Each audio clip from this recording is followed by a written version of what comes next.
इस वीडियो को पूरा देखना आपसे निवेदन है। गुरु कृपा से जो मेरा अनुभव है वो मैंने साझा किया है कि वीआईपी दर्शन के प्रति एक भक्ति की क्या सोच होनी चाहिए। सबसे पहले तो मैं क्लियर कर देता हूँ, मैं किसी भी मंदिर का पुजारी नहीं हूँ, ना ही कहीं पंडितगिरी करता हूँ। मैं केवल और केवल महादेव का भक्त हूँ, उनका उपासक हूँ। अपने घर में पूजा प्रार्थना करता हूँ, ठीक है। और मेरे मुख से निकला हुआ महादेव के मुंह से निकला हुआ ही समझना। तो निवेदन है आपसे कि पूरी वीडियो देखना, और अगर आपको लगे कि हाँ, इससे जीवन में बदलाव आएगा, क्योंकि आजकल ना हर किसी के मन में ये सवाल है, हर किसी के मन में ये शिकायत है, वीआईपी दर्शन हो रहे हैं जी, ठीक है। तो आप जाके देखिए, आशा करता हूँ आपको बहुत अच्छी लगेगी वीडियो, और अपना कमेंट बहुमूल्य वहाँ पे दे देना, हर हर महादेव लिख के। हर हर महादेव दोस्तों, एक बार फिर से स्वागत है आपका आपके चैनल एनर्जी विद सनातन में। बहुत दिनों से एक प्रश्न है और जगह जगह मैं वीडियो देख रहा हूँ वीआईपी कल्चर के बारे में, तो सोचा इस पे कुछ वक्तव्य दूँ, क्योंकि हर कोई शिकायत कर रहा है VIP culture, VIP culture, VIP दर्शन। सबसे पहले मैं आपको ये बता देता हूँ कि शिकायती चित्त में कभी परमात्मा वास नहीं करता। अगर आपका चित्त शिकायती है तो याद रखिएगा, परमात्मा कभी भी आपसे कनेक्ट नहीं हो पाएंगे, क्योंकि या तो आपके अंदर शिकायतें रह सकती हैं या फिर ईश्वर। बिल्कुल मैं भी मानता हूँ कि वीआईपी जो दर्शन है वो बंद होना चाहिए, पर अगर बंद नहीं हो रहा है, ठीक है, चल रहा है, क्योंकि आप कितना ही बोलिए वीआईपी दर्शन चल रहा है, तो अगर बंद नहीं हो रहा है वो, तो उनके नियम बराबर होने चाहिए। ऐसा ना हो कि जो वीआईपी दर्शन कर रहा है व्यक्ति, वो वहाँ पे रील बना रहा है, वो वहाँ पे वीडियोस बना रहा है, उसको कोई कुछ नहीं कह रहा है, और जो व्यक्ति ऐसे ही सामान्य लाइन में लगकर अंदर जाके भगवान के दर्शन कर रहा है, उसको मोबाइल भी अलाउ ना हो, या वो मोबाइल यूज़ भी नहीं कर सकता। तो जो जो ये नियम है, ठीक है, आप वीआईपी दर्शन करवा रहे हैं तो आप कराइए उन्हें, पर जो नियम है वो समान रखिए, ठीक है। ये होना चाहिए, बिल्कुल होना चाहिए।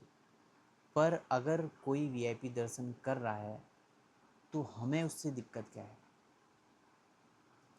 क्या आप मानते हैं कि लक्ष्मी जो है, वैभव जो है, वो शुभ कर्मों के अनुसार ही मिलता है?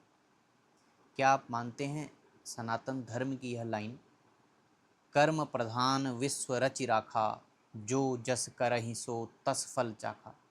अगर आप इस लाइन को मानते हैं तो आप आस्तिक हैं।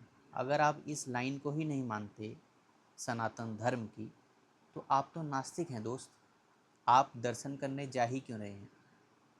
और अगर आप इस लाइन को मानते हैं तो आप ये भी मानते होंगे कि अगर उनके पास इतना धन है तो कभी न कभी, कहीं न कहीं उन्होंने पुण्य अर्जित किए होंगे, तभी वैभव रूपी लक्ष्मी उनके पास है। अगर आपको भी वीआईपी दर्शन करना है तो आप लक्ष्मी की अर्चन करिए ना, लक्ष्मी अर्जन करिए आप। जो हमारी तीन महाशक्तियाँ हैं जिसके पीछे पूरा विश्व दौड़ रहा है, चाहे वो सनातनी हो, चाहे वो नास्तिक हो, चाहे वो आस्तिक हो, चाहे वो कोई भी हो। कौन कौन सी वो तीन शक्तियाँ? ज्ञान शक्ति, हर कोई व्यक्ति ज्ञान के पीछे भागता है, मरते दम तक ज्ञान अर्जित करता है, चाहे वो किसी भी रूप में करे, किसी भी चीज़ का ज्ञान ले, ज्ञान के पीछे जा रहा है।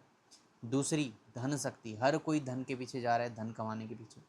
और तीसरी बल शक्ति, हर कोई बलशाली बनना चाहता है। ये तीन प्रमुख शक्तियाँ हैं जिसको सनातन धर्म तीन देवियों के रूप में मानता है। आप उपासना करिए उनकी, आप उन्हें अर्जित कीजिए, इतना अर्जन कीजिए कि आप भी वीआईपी दर्शन कीजिए उसके बाद। पर शिकायती चित्त कि वीआईपी दर्शन हो रहे हैं, हमें दर्शन नहीं करने दे रहे, मैं आपको अपना अनुभव बताऊं, बिल्कुल निजी बात। अगर सच में कोई भगवान का भक्त होगा ना, सच में, जिसे सच में भक्त कहते हैं, और उसके साथ अगर ये सिचुएशन हो जो आप लोगों के साथ होती है, और आप केवल आप गए तो वहाँ पे दर्शन करने हो परमात्मा के, पर आप वहाँ से केवल शिकायतें लेके आते हो और वही आप अपने सोशल मीडिया पे डाल रहे हो। यार वहाँ रील बनाने गए हो, आप क्या करने गए हो? मैं कह रहा हूँ 99% लोग मंदिर जिस लिए जाते हैं वहाँ से वो लेके ही नहीं आते, क्योंकि उन्हें ज्ञान ही नहीं है। शिकायतों से मन इतना भरा हुआ है कि वहाँ परमात्मा तो वास करेगा ही नहीं ना। तो हमें क्या करना है? आप देखिए, किसी भी सच्चा जो भक्त होगा महादेव का या किसी भी देवी देवता का, अगर उसके साथ ये सब होगा तो वो पता है क्या सोचेगा कि भगवान मेरे से तपस्या करवा रहे हैं, शायद मैंने ऐसे कोई दुष्कर्म या कुछ ऐसे कर्म किए होंगे जिसका मेरे शरीर से इतना कष्ट करवा के वो उन्हें काट रहे हैं। उसके मन में 1% भी कहीं पर शिकायती भाव नहीं होगा। और आप यकीन मानिए, अगर वो 10 घंटे बाद, वो 2 दिन बाद लाइन में लगकर भी अगर अंदर जाकर भगवान के दर्शन करेगा, अगर वो दर्शन करेगा तो वो प्राप्त करके आएगा जो आप लाखों रुपए अगर दे देना वीआईपी दर्शन में तो आपको वो नहीं मिलेगा, पर वो लेके आ जाएगा। क्यों? क्योंकि उसका चित्त, उसका मन प्रसन्नता से भरा है। प्रसन्नता जहाँ रहती है ना, वहीं परमात्मा निवास करते हैं। क्योंकि रोता हुआ चेहरा, उदास चेहरा, हमेशा चिड़चिड़ करने वाला चेहरा परमात्मा तो छोड़ो, हम भी पसंद नहीं करते। अगर कोई व्यक्ति रोज आके आपके सामने फ्रस्ट्रेटेड रहे, बिल्कुल शिकायत, कभी इसकी शिकायत कभी उसकी शिकायत, आप उसके साथ रहना पसंद करोगे? नहीं, क्योंकि आप बोलोगे यार इससे ना बड़ी बेकार तरंगे आती हैं। तो फिर जगत पिता परमात्मा वो आपको कैसे मिल सकता है? सबसे पहले अपना चित्त शिकायती मत रखिए। और दूसरी बात, अगर आप धार्मिक हैं तो अपने धर्म ग्रंथों को पढ़िए। पढ़े हैं आपने? नहीं। आपको ये पता होना चाहिए कि कोई भी मंदिर जो होता है, आपने देखा होगा उसके शिखर पर ध्वजा लगी होती है।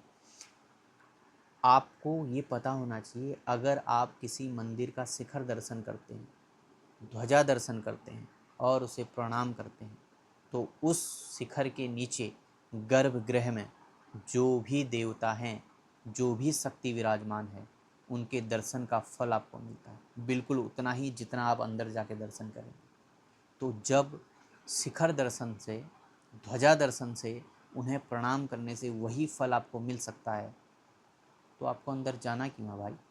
अगर आपको वीआईपी कल्चर से इतनी दिक्कत है कि वीआईपी कल्चर है, हमें इतनी देर लाइन में रखना है, आप नहीं रह सकते लाइन में, समय नहीं है, ठीक है, आप बहुत दूर से आए हैं, बहुत सारे पैसे इकट्ठे करके, कई लोग होते हैं जो गरीब लोग होते हैं वो नहीं आ पाते हैं बार बार, ठीक है, तो उनके पास मान लो समय भी नहीं, तो वो क्या कर सकते हैं? ये करिए आप वहाँ शिखर को प्रणाम कीजिए, ध्वजा को प्रणाम कीजिए और वहाँ बैठिए, थोड़ी देर ध्यान कीजिए। यकीन मानिए, आप वहाँ से वो प्राप्त करके आएंगे जो शायद वहाँ पर बैठे कई सालों से जो आप पूजा कर रहे हैं ना, पुजारी, उन्हें वो नहीं मिला होगा जो आपको मिल जाए। अपना अनुभव बता रहा हूँ आपको। तो ये जो होड़ है ना कि हमें गर्भगृह में ही जाना है जी, हम तो वहीं जाएंगे जी, इसमें मैं ये भी इंक्लूड कर देता हूँ एक चीज़, जो आजकल पीरियड्स के टाइम पे आपने एक सुना होगा, कभी बीच में एक बहुत ज़्यादा ही चला था कि मेरे को गर्भगृह में ही जाना है, आप कौन होते हो रोकने वाले, है ना? क्यों जाना है आपको वहाँ? क्यों? आपको जब वही फल का मतलब आप समझ लो रिजल्ट, आपको जब वही रिजल्ट बाहर से ही ध्वजा दर्शन से, शिखर दर्शन से मिल सकता है, तो आपको अंदर ही क्यों जाना है? आपको क्या लगता है जो पुजारी अंदर पूजा कर रहे हैं रोज, क्या उनके घर में दिक्कतें नहीं हैं? क्या वो प्रसन्न हैं वो प्रसन्न? नहीं, उनके घर में भी दिक्कतें हैं। तो क्यों है उनके घर में दिक्कतें? वो तो हमेशा भगवान के पास रहते हैं। समझिए, साइंस को समझिए। यहाँ केवल भाव काम करता है। भाव का भूखा हूँ मैं, भाव ही बस सार है, भाव से पूजे मुझे तो भव से बेड़ा पार है। शिकायती चित्त जब तक दूर नहीं होगा, परमात्मा नहीं मिलेंगे, ना उनकी कृपा मिलेगी। शिकायतें खत्म। अगर आप किसी भी तीर्थ स्थान में जाते हैं, शिकायतें नहीं होनी चाहिए, केवल प्रसन्नता होनी चाहिए। परिस्थिति कैसी भी हो, आप कैसे भक्त हो, जो आपको अंदर गर्भगृह की मूर्ति में ही परमात्मा दिखेंगे। वहाँ पे बाहर आपको कुछ नहीं दिख रहा है। आप किसी भी तीर्थ स्थान में जाते हैं, क्यों जाते हैं? कुछ अर्जित करने जाते हैं।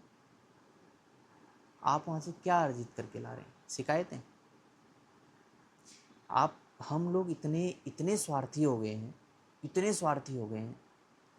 आप एक बात बताइए, जो वीआईपी दर्शन चल रहा है, अगर नहीं ख़त्म हो रहा है, चल रहा है, उससे जो पैसा आ रहा है वो कहाँ जाता है?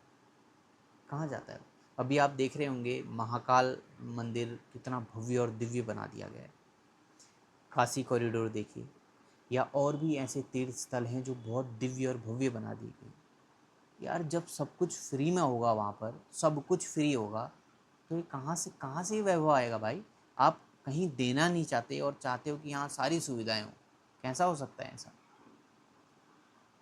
वहाँ पे जो लोग काम कर रहे हैं, आप चाहते हो आप जहाँ जॉब कर रहे हैं, जहाँ आप नौकरी कर रहे हैं, वहाँ हर साल आपका इंक्रीमेंट हो, पर आप ये नहीं चाहते कि जिन्होंने हमारे धर्म की स्थानों को बचा के रखा है, संरक्षित रखा है, वहाँ पे सारे नियम संरक्षित रखे हैं, उनका घर उसी से चलता है, ये उनका प्रोफेशन है।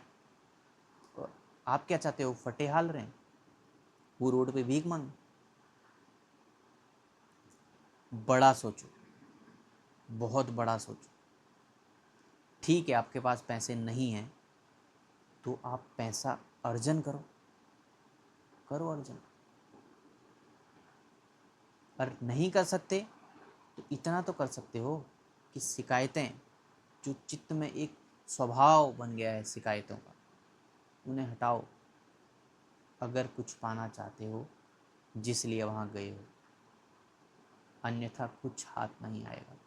आप लड़ते रहो, रोने वाली वीडियो डालो इंस्टाग्राम पे, फेसबुक पे, यूट्यूब पे, कि यहाँ हमारे साथ ऐसा हो गया, हमें दर्शन नहीं करने दिए, हमें ये नहीं करने दिया, हमें वो नहीं करने दिया।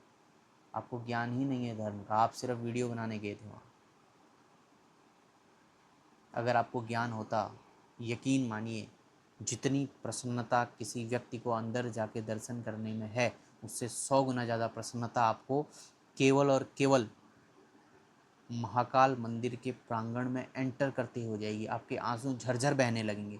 आपको आपको मूर्त तक तो सोच ही नहीं जाएगी आपकी। आप मतलब वहीं भाव विभोर हो जाओगे, वहीं।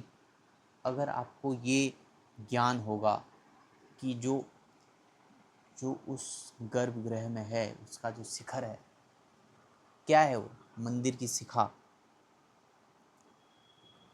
प्रणाम करिए, ध्यान करिए। ध्यान किसी को करना नहीं है मंदिरों में जाके, बस जाके वहाँ दूध की थैलियाँ चढ़ा देनी हैं, कुछ फूल पत्तियाँ चढ़ा देनी हैं और फिर वापस आ जाना है।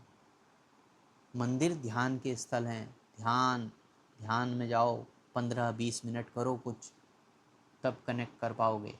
और वो भी तब कर पाओगे जब आपका चित्त शिकायतों से दूर होगा। शिकायती चित्त लेकर अगर जाओगे तो कुछ भी कनेक्ट नहीं होना आपसे, क्योंकि वही चलती रहेंगे, वही चलती रहेंगी। तो एक सच्चा भक्त होने के नाते मुझे लगा कि जो लोग मुझे सुनते हैं उनको मैं जानकारी दूं कि यार निराश होने की ज़रूरत नहीं है। कैसी भी परिस्थिति हो, कुछ भी हो, कुछ भी हुआ हो, मैंने आपको बता दिया है। शिखर दर्शन करिए, ध्वजा को प्रणाम करिए, और थोड़ी देर उस जहाँ भी आप दर्शन करने गए हो उसी प्रांगण में ध्यान करिए। मैं कह रहा हूँ 15 मिनट अगर आप ध्यान कर लेंगे ना इस भाव से, आपको वो अनुभूतियाँ वहाँ पर होंगी। अनुभव तो बताए नहीं जाते और नहीं बताने चाहिए, क्योंकि वो फिर होनी बंद हो जाती हैं। तो वो अनुभूतियाँ आपको होंगी कि आप कहेंगे यार क्या बताया था उस वीडियो में। तो दोस्तों, अगर आपको जानकारी अच्छी लगी हो और आपको लगा हो हाँ इस पॉजिटिव एटीट्यूड के साथ हमें जाना चाहिए दर्शन करने, यार आप ऐसा कैसे सोच सकते हो कि आप कहीं दर्शन करने जा रहे हो और आपके मन मुताबिक चीज़ें होंगी वहाँ पर। अगर आप ऐसा सोचकर जा रहे हो, वो भी तीर्थ स्थानों में, तो आप मत जाइए, क्योंकि जाने अनजाने आप वहाँ जाने किसको क्या बोलेंगे और वो ना जाने कौन होगा। मैं सच बता रहा हूँ आपको, न जाने वो कौन होगा और न जाने आप उसे क्या बोलेंगे। और वही अगर प्रसन्न चित्त होगा, हर किसी में परमात्मा का दर्शन कर रहे होंगे, तो क्रोध आएगा नहीं, उसी परमात्मा से लबालब भरे रहोगे। और जब मंदिर में जाओगे, वो निहाल होगे आप, वो झरझर आपके आंसू बहेंगे कि आप बोलोगे मुझे तो अंदर जाना ही नहीं है, मुझे तो यही मिल गया जो मिलना था, हो गया मेरा बस।